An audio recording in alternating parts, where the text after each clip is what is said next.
Hey, this is Brett from We Went Fast. I want my content to always be free to read or listen to, but of course, everything has a price. Food and shelter aren't free. So join me at patreon.com/wewentfast. That's patreon.com/wewentfast. $1 a month, $3 a month or more. I promise I'll make it worth your while. I also have some very cool swag for sale at wewentfast.com/shop. Every dollar earned gets put back into writing the next great story here. Tell a friend, spread the word. Thank you. Editor's note, this article was originally published on February 13, 2019, just a few days before the 2019 250SX East Supercross season began. Now enjoy Miracle Boy, the Austin Forkner story. Julie Forkner prefers to spectate alone. But first, a simple ritual. Before her son Austin climbs on his motorcycle, she gives him a hug and tells him, "You got this." She leaves the race truck after Austin every time. Then she separates from her husband, finds an empty stretch of fence line and morphs into an unrecognizable mental and emotional state. It almost seems like an act. Her mood changes abruptly. She gets very quiet and takes deep, animated breaths. Her hands press together, the tips of her fingers rest at the base of her lips, and she walks frenetically back and forth like a cartoon detective trying to solve a case. When the motorcycles fire and the 30-second card floats above outstretched arms, her pacing lengthens. She fidgets and shrieks. Comfort is not important here. Today's spot is against a chain-link fence on the outer property edge of Budds Creek Motocross Park in southern Maryland.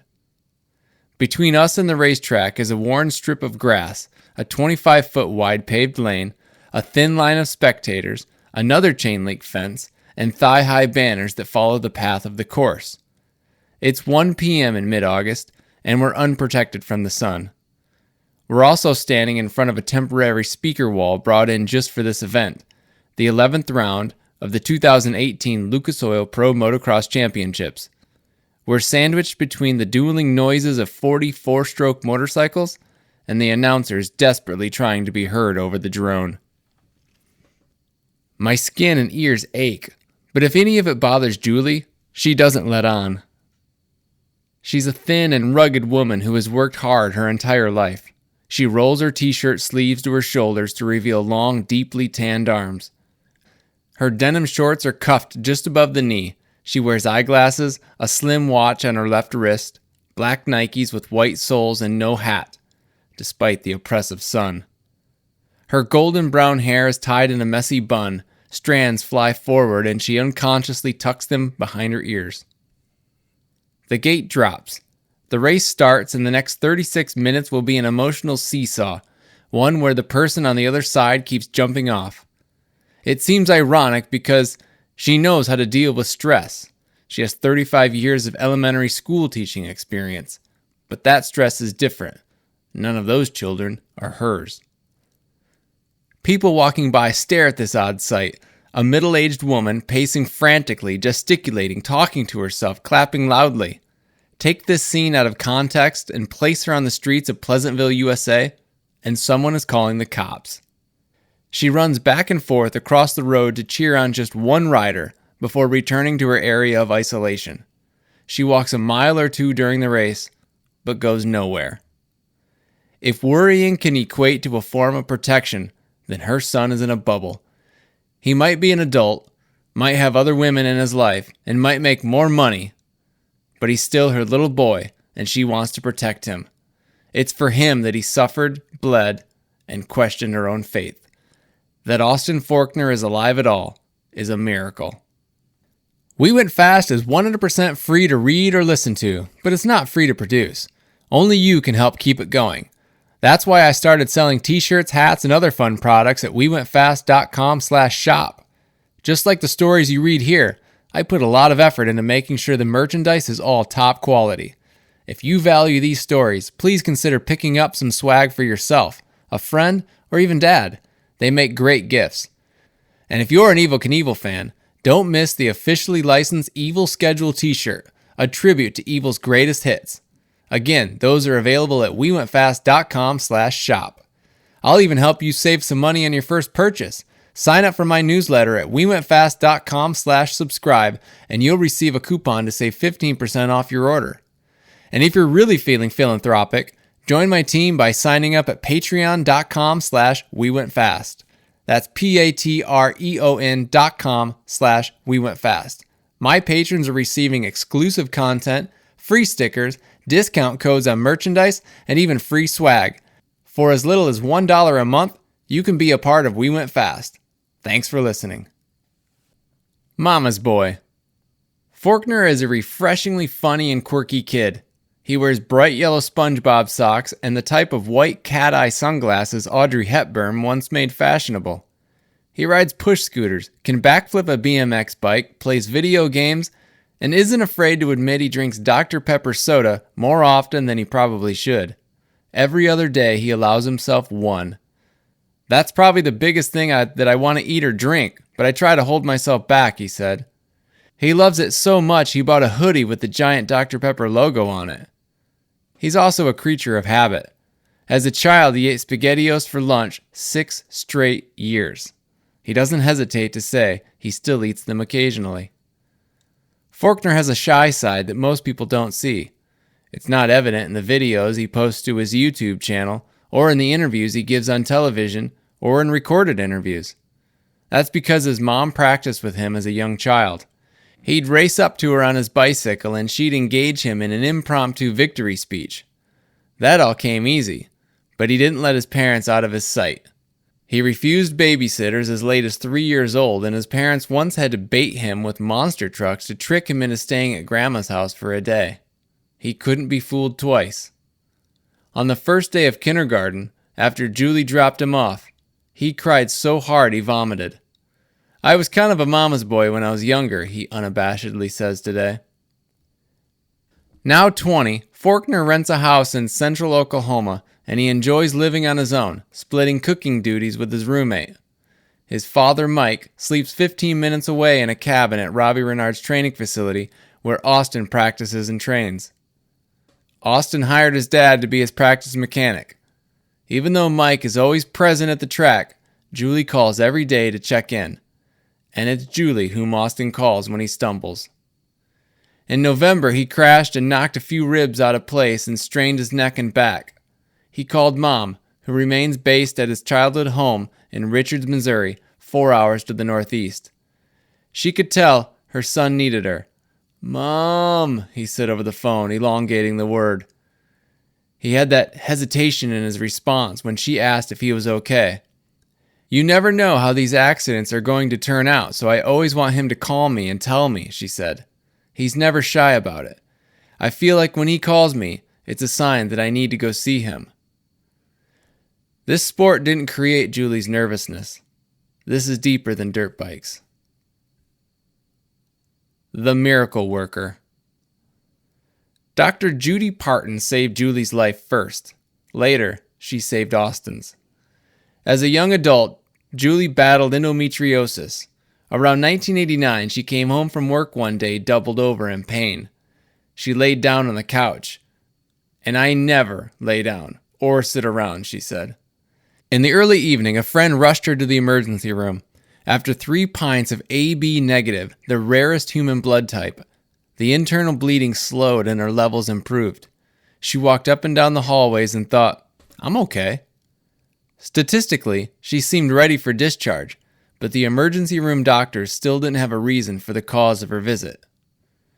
Dr. Parton's office was next door to the hospital, and she made rounds after seeing her patients for the day. When she saw Julie's name on the chart, she popped in to say hello and ask questions.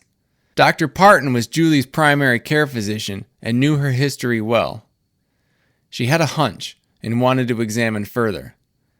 Using an arthroscope, she discovered a ruptured ovary. After surgery, Parton told Julie she would have been dead within 12 hours had she been sent home. That was the good news. The bad news? Her chances of having another child stood at 10%. If the baby was a boy, they had picked out the name Matthew to keep an alliterative role with their daughter, Mandy and Matthew.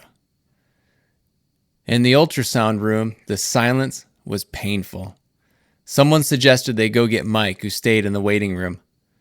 When the doctor joined and examined with the technician, Julie didn't need anybody to say anything. She could tell just by looking at the doctor's face. He relayed to the Forkners what he saw: missing pieces of his brain, missing heart valves, didn't have a stomach. The words became a drone, and eventually she heard nothing. They were sent to Springfield, Missouri, to a hospital with more specialized equipment. Julie cried the entire way. Everything went downhill, Julie said. I thought, this is a dream and I'm going to wake up in a minute. Then you realize it's real and you start making excuses in your head. In Springfield, they discovered their unborn child had trisomy 13, a chromosomal condition that affects 1 in 16,000 newborns. It's associated with severe intellectual disabilities and physical abnormalities. Julie didn't bother to fully research trisomy 13. It didn't matter. Nothing could be done. She can't remember if Matthew even took a breath when he was born. Despite having more than 2 months to steel herself, Julie was distraught. The process of getting pregnant tested her faith. Giving birth to a child she'll never know caused her to question it. You think that because you try to be the right kind of person and you do the right things, that God owes you something, she said. I thought, I'm a good person. I take care of kids for a living. I want my own family. But God doesn't owe anybody anything. Matthew was buried at the cemetery a quarter mile from their house. A headstone dated August 8, 1996, has an angel carved in it with the words, Infant son of Mike and Julie Forkner. She walks by it almost every day. Emotionally, physically, financially, she had nothing left. I was done. And her heart ached for Mike, who wanted a son. She returned to her teaching job the next week, but the emotional recovery lasted for months. She was extra sensitive to the lives of other kids. I saw so many parents who had kids they didn't care about, and all I wanted was one more. The physical pain from the endometriosis didn't go away either. And during Christmas break 1997, after 14 more months of trying to get pregnant, she visited Dr. Parton to schedule a hysterectomy, the surgical removal of the uterus. Dr. Parton, however, had another hunch. She saw something. The blood test came back negative, but Julie remembers the doctor saying, I just have a feeling. I think you're pregnant. No way. Julie was 36 years old. She had given up, not because of her age, but because of what she had been through. The possibility of having another kid did not occur to me, she said. She'd had no symptoms. She thought the doctor was just stalling. During the second week of January 98, Julie reported a stubborn flu. The doctor told her to buy a pregnancy kit. It registered positive. When Julie informed Dr. Parton, she said, Holy cow, I was right. Julie turned to Mike and asked, What do we do? They had as much apprehension as excitement, and they didn't share the news with anyone, not their parents or even their 13-year-old daughter. Julie didn't gain much weight, and she wore clothes with extra room. In the spring, they did amniocentesis to test for genetic abnormalities and birth defects. After waiting 10 agonizing days for the complete results, she got the news that she was carrying a perfectly healthy baby. On September 2nd, 1998, the same day as sister Mandy was born in 1984, and, wild coincidence, the same day Mandy's future husband was born, Julie gave birth to a baby boy. They named him Austin, Julie's maiden name. The Austin bloodline ends with Julie's father, Larry, but now lives on in the first name of her second-born son. How crazy is it that he would make it, Julie said. We never dreamed he would be the one. Julie had already raised one kid from infancy to teen, and she remembered how quickly they grew and how fast the phases changed. She carried him everywhere, rarely setting him on the ground. As he grew, he saddled up on Mom's hips while she worked around the house, and Julie soaked up every minute of it. People warned her that he wasn't going to learn to walk if she didn't put him down. I never wanted to let him go, When you go through all that, you want to protect him forever, she said. I just still see him as a little kid. He goes so fast on a big motorcycle, but he's just my little boy. Life on the farm. Farming came first in the Forkner house, then motorcycles. With 4,000 hogs, 100 cattle, and 1,200 acres to tend, the only time left for motocross came on Sundays. Mike Forkner spent 30 years as a crop farmer before his son became a professional racer. The corn and soybeans went into the ground in April. Wheat was harvested in June. In September and October, the spring crops came out of the ground. July and August, the prime growing months, meant motocross. The whole racing season revolved around the farm schedule, Mike said. One year the wheat came out a bit early, and they used the bonus week to go race at Mammoth Mountain. In the chillier months, they hit the amateur majors when they could. They used creative ways to afford the biggest amateur events. The Forkners knew their son was good, but they weren't going to mortgage the farm to pay for racing. Austin remembers going to the racetrack before he ever got on a bike.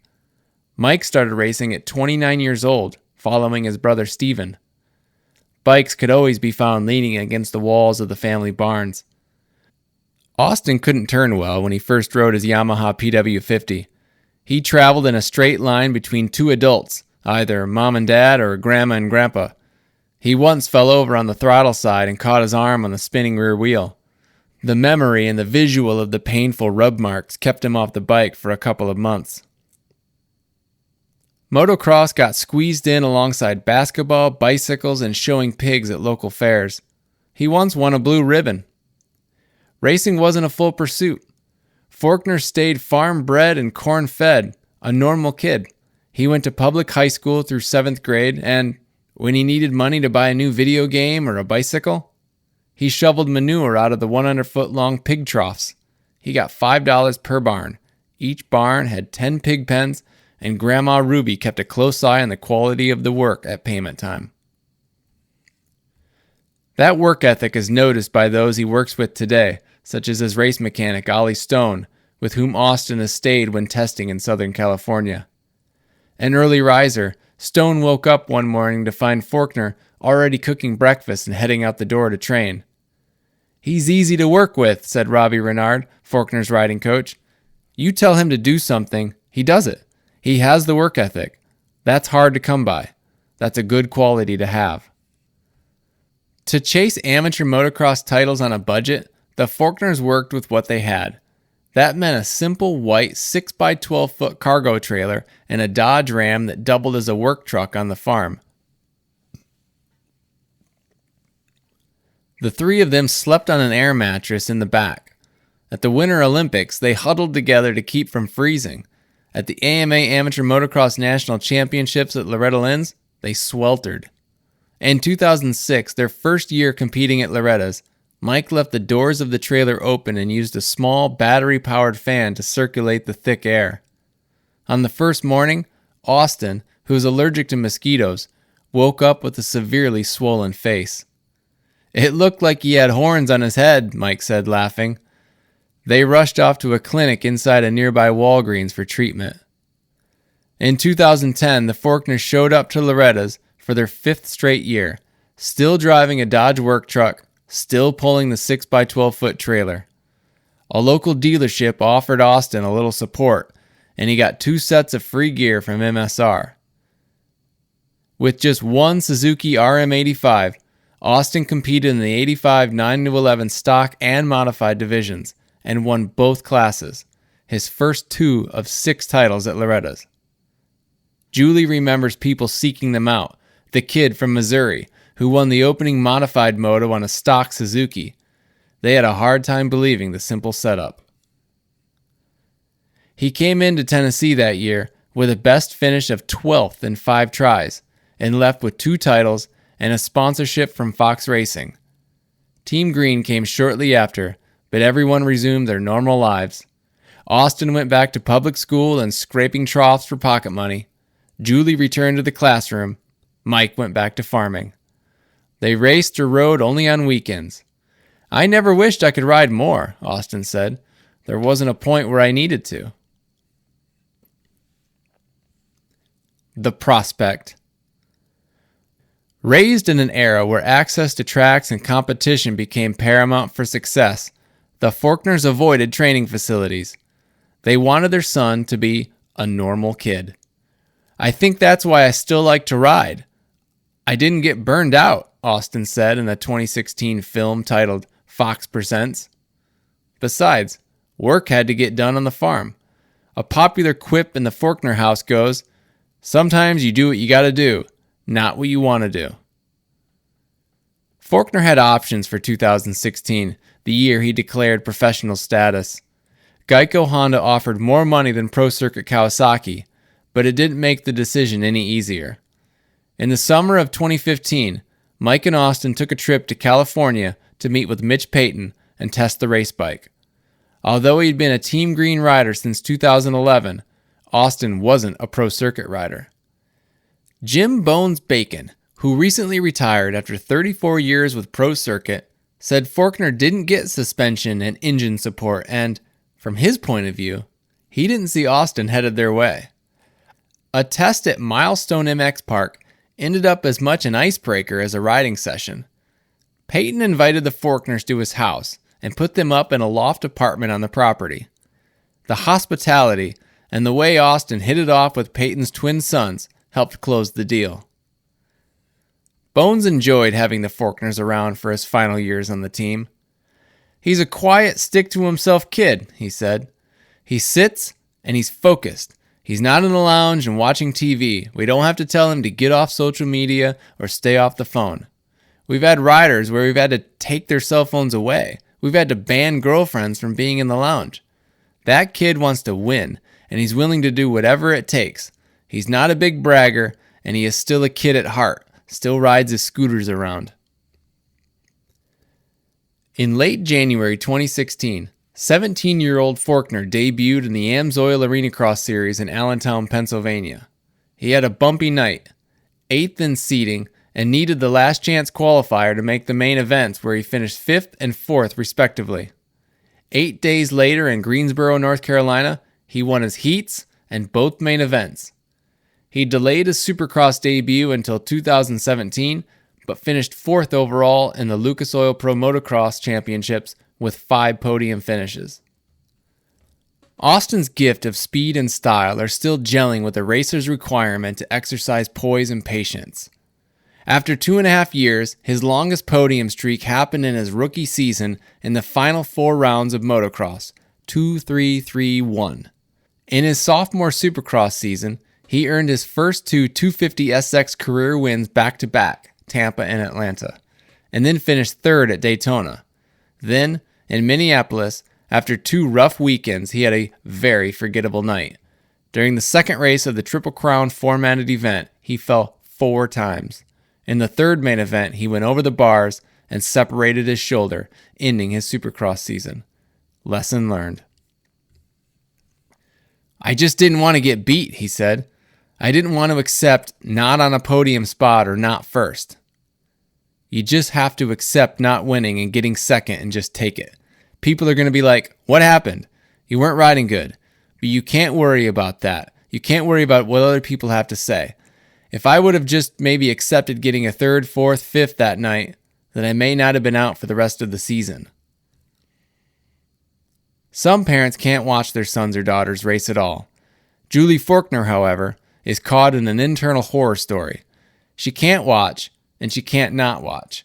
She's never missed a major race, amateur or professional.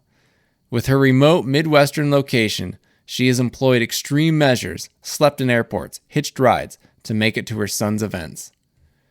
"I've watched with Sonia Stewart, Malcolm's mother, James's mother, and she just sits there," Julie said with disbelief. "When my boy is on the track, it makes my stomach almost sick." In July 2017, she hit a low point where she'd had enough and didn't want to be around it anymore. Austin crashed hard training in Oklahoma. He hit his head and lay motionless on the track for several minutes.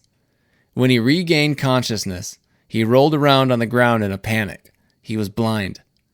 Mike called Julie.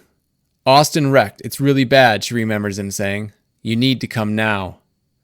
In the hospital, Forkner fought with his caretakers and mixed gibberish in with his words.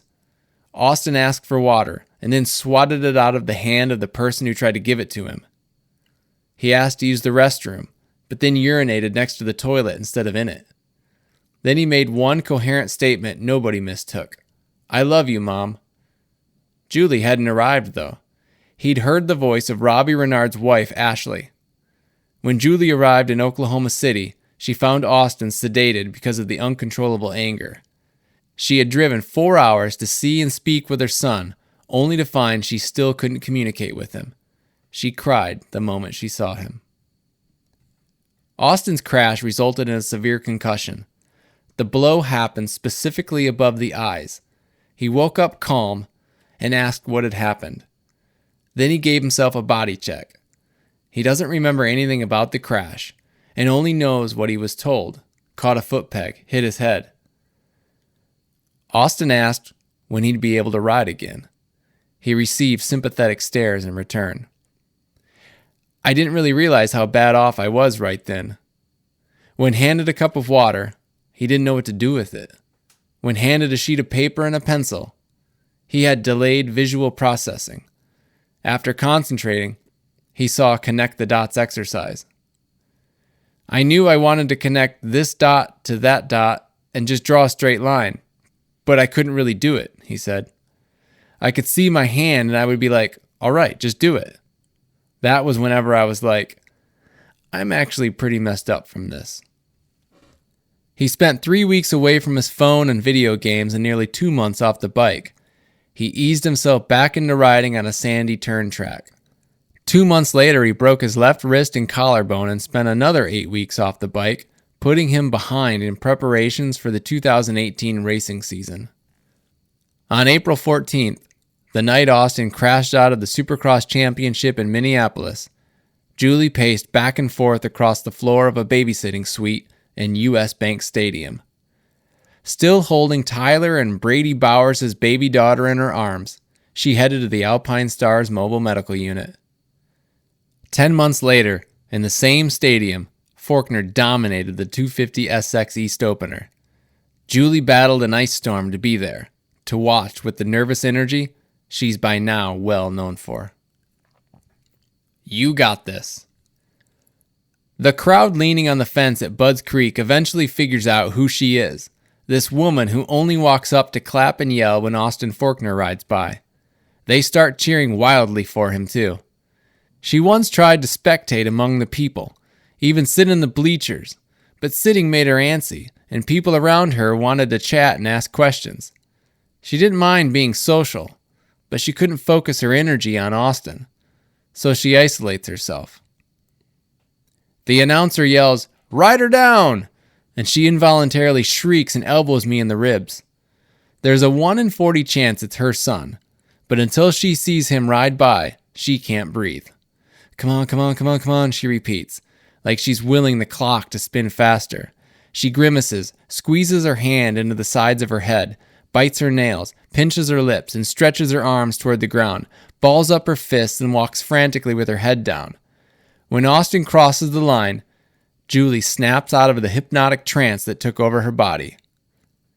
At the race truck, she doesn't act like the same person who, moments ago, wanted to wrap her son in layers of packing bubbles. She picks up his dirty riding clothes, asks him questions about the race, and gets him food and fluids. Austin sits in a lawn chair, wearing only socks and underwear. A pile of riding clothes surrounds him, while he gnaws at the calluses on his hands and blankly stares beyond everything happening in front of him. His usual unkempt and bleached hair is gone, replaced by a fuzzy shave job. He lost a bet to Raynard. His deep blue eyes are lost in a persistent squint. If he says anything, nobody hears it. He's not feeling well today. 2 days ago he had a fever. He's still lethargic. He pulls off his socks and sinks into a 30-gallon wastebasket full of ice and water. It doesn't faze him, and his stare deepens. After the soak, he wraps his lower body in a lime green towel and grabs 2 rolls of Smarties candies and a small handful of pills left for him in a paper bowl. Wearing the towel, he watches 450 Moto 1 on a TV hanging from the exterior side of the Pro Circuit Kawasaki truck. He doesn't get lost in a smartphone or other modern distractions. He doesn't even allow himself the enjoyment of air conditioning. After an hour, it's time to do it again. He pulls on dark headphones that blare AC/DC or Metallica or Green Day, or any one of the classic rock acts that filled stadiums before his time.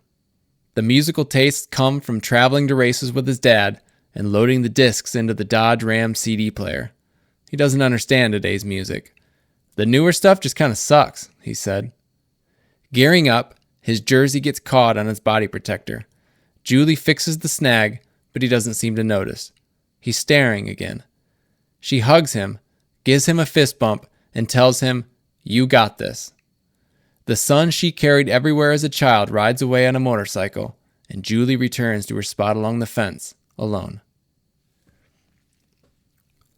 Thank you so much for listening to Miracle Boy, the Austin Forkner story. I got one favor to ask you now. Pass this along to someone that might enjoy it. Also, get signed up for the newsletter at wewentfast.com/subscribe so you don't miss any future stories. And don't forget, the store is always open at wewentfast.com/shop.